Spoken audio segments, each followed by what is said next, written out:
Good morning friends, स्वागत आहे तुमचं आजच्या प्री मार्केट रिपोर्टमध्ये. तर मग चला सुरुवात करूयात आजच्या प्री मार्केट रिपोर्टला आणि जाणून घेऊयात की आज आपल्या स्टॉक मार्केटमध्ये काय होऊ शकतं ते. त्याआधी तुम्ही जर चॅनलवरती नवीन असाल तर चॅनलला सबस्क्राईब करायला बिलकुल विसरू नका. तर मग चला सुरुवात करूयात आजच्या व्हिडिओला. मित्रांनो, जर आपण शनिवार रविवारमध्ये झालेल्या काही डेव्हलपमेंट्स पाहिल्या तर आपल्याला आजच्या मार्केटचा अंदाज येऊ शकतो. तर आता जाणून घेऊयात की शुक्रवारी US मार्केटमध्ये काय झालं आहे. तर शुक्रवारी रात्री US मार्केट हे मोस्टली पॉझिटिव्ह क्लोज होतं. त्यातल्या त्यात नॅसडॅक ऑलमोस्ट 1.5% आसपास ग्रीनमध्ये क्लोज आहे. तर याच्यामागचं बेसिकली रिझन असं आहे की शुक्रवारी तिथे आफ्टर मार्केट आपलं तिथे US जॉब्स डेटा आला जुलै महिन्याचा आणि त्यामध्ये एक्सपेक्टेशन असं होतं की 80,000 जॉब्स जे आहेत तर ते क्रिएट होतील, परंतु तिथे -23,000 जॉब्स जे आहेत तर ते झालेले आहेत, म्हणजे 23,000 जॉब गेलेले आहेत. कुठलेही नवीन जॉब्स क्रिएट झालेले नाही आहेत. आता इकॉनॉमीच्या पर्स्पेक्टिव्हनं जर ही गोष्ट पाहिली तर निगेटिव्ह असते, परंतु जर स्टॉक मार्केटच्या दृष्टीने जर आपण ही गोष्ट पाहिली तर मग मात्र आपल्याला ही गोष्ट पॉझिटिव्ह पाहायला मिळते. कारण आता येणाऱ्या सप्टेंबरच्या मीटिंगमध्ये रेट हाईक होण्याची पॉसिबिलिटी होती, परंतु या जॉब्स डेटामुळे ती रेट हाईकची पॉसिबिलिटी खूप कमी झालेली आहे. कारण जर अशाच पद्धतीची सिच्युएशन राहिली तर US मध्ये मंदीचं वातावरण येऊ शकतं आणि त्यामुळे तिथे इंटरेस्ट रेट उलट कमी करावे लागू शकतात. म्हणजे अशा पद्धतीच्या गोष्टी घडू शकतात आणि त्यामुळे ही गोष्ट मार्केटच्या दृष्टीनं पॉझिटिव्ह होती. आणि आजसुद्धा जे काही युरोपियन आणि एशियन मार्केट्सचे फ्युचर्स आहेत तर ते मोस्टली पॉझिटिव्हच ट्रेड करत आहेत. परंतु ही झाली पॉझिटिव्ह गोष्ट. तर निगेटिव्ह गोष्ट आहे मिडल ईस्टमधनं. तर मिडल ईस्टमध्ये जर आपण पाहिलं तर इराण आणि ओमान यांचं जे ॲग्रीमेंट आहे तर ते जवळ आलेलं आहे. ओके. परंतु इराणनं काही नवीन गोष्टी US कडनं डिमांड केलेल्या आहेत स्ट्रेट ऑफ हॉर्मूज ओपन करण्यासाठी. त्यांनी सांगितलं आहे की जे काही त्यांचे डिमांड्स आहेत लाईक त्यांच्या क्रूड ऑइलवरचं जे काही अ, बंधन आहे ते हटवावं आणि अजूनही बाकीच्या ज्या काही गोष्टी आहेत, मिलिटरी एड द्यावी वगैरे वगैरे. तर या सगळ्या गोष्टी जेव्हा US मान्य करेल आणि ब्लॉकेड हटवेल तेव्हाच आम्ही आमचे जे काही स्ट्रेट ऑफ हॉर्मोज आहे तर ते ओपन करू देऊ. अदरवाईज जे काही शिपिंग फीज आहेत तर ते घेऊन काही ठराविक देशांच्याच टँकर्सना ते अलाऊ करणार आहेत ओमानच्या आणि इराणच्या रूट थ्रू. त्यामुळे जर आपण जिओपॉलिटिकली पाहिलं तर ही गोष्ट थोडीशी निगेटिव्ह असल्यामुळे क्रूड ऑइल जे आहे तर ते थोडंसं इन्क्रीज झाल्याचं आपल्याला पाहायला मिळतं. WTI क्रूड साधारण $78 आसपास आहे, तर ब्रेंट क्रूड हे ऑलमोस्ट $84 आसपास आपल्याला पाहायला मिळते.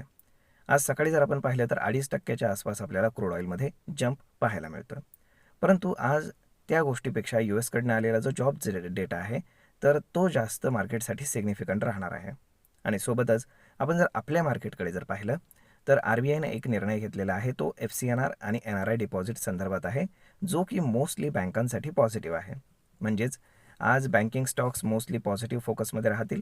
शिवाय जो काही जॉब्स डेटा आलेला आहे त्यामुळे आपले जे ADRs US काम करत आहेत ते मोस्टली ग्रीनमध्ये आहेत.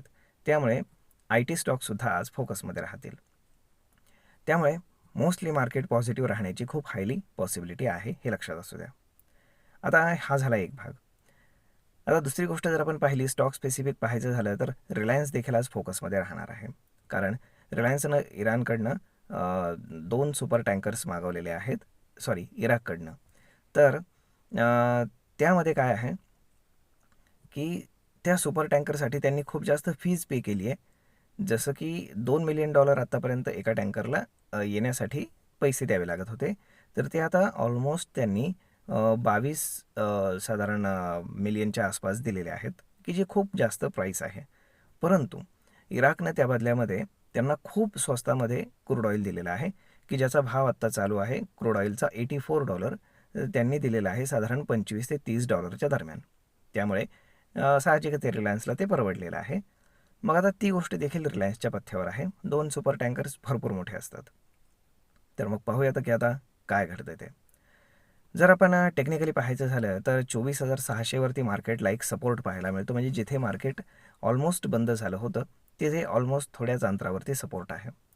त्यामुळे 24,600 आणि 24,600 जर ब्रेक झाला तर 24,500 आणि 24,300 या ठिकाणी देखील आपल्याला खूप जास्त पुट रायटिंग हे पाहायला मिळतं. आणि जे मंथली पुट रायटिंग आहे ते ऑलमोस्ट 24,000ला आहे. त्यामुळे होप सो सगळं काही व्यवस्थित व्हावं. मार्केट एका रेंजमध्ये आहे, खूप इझिली मार्केट वरती जाईल असं नाही आहे. परंतु जेव्हा मार्केटमध्ये मोमेंट येणार असतं ते काही सांगून येत नाही, हेही लक्षात ठेवा. आता जर FISDAचा डेटा जर आपण पाहिला तर FISने शुक्रवारी 500 कोटींचं बाईंग केलेलं आहे आणि डोमेस्टिक इन्स्टिट्यूशन्सनेही 250 कोटींचं बाईंगच केल्याचं पाहायला मिळतं. जर आपण PCR रेशो पाहिला तर PCR रेशो 0.89पर्यंत आलेला आहे, म्हणजेच काय की न्यूट्रल आहे.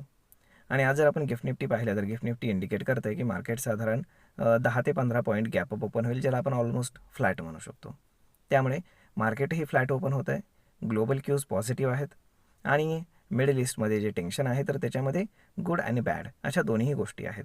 कारण तिथे ट्रम्पनं पुन्हा स्टेटमेंट दिलेलं आहे आणि ट्रम्पचा जो काही स्टॅन्स आहे तर तो सॉफ्ट आहे. त्यांनी असं सांगितलं आहे की आम्ही इराणसोबत निगोसिएशन चालू आहेत आणि ते मोस्टली पॉझिटिव्ह आहेत. त्यामुळे आता यांच्यामध्ये खरं कोण बोलतं खोटं कोण बोलतं ते काही समजण्यासारखी गोष्ट नाही आहे. तर मग आपण जर पाहिलं तर कुठे चांगल्या गोष्टी घडत आहेत तर कुठे वाईट घडत आहेत, परंतु आजचा दिवस मोस्टली पॉझिटिव्ह राहू शकतो. होप सो सगळं काही व्यवस्थित व्हावं हीच आपली अपेक्षा. तर मग भेटूयात पुढच्या एका नवीन व्हिडिओमध्ये. तोपर्यंत तुम्हाला हा व्हिडिओ, ही माहिती कशी वाटली तुम्ही आम्हाला कमेंट करून नक्कीच सांगा. आणि जर आवडली असेल तर आपल्या जवळच्या मित्रमंडळींसोबत देखील हा व्हिडिओ तुम्ही शेअर करायला विसरू नका. धन्यवाद.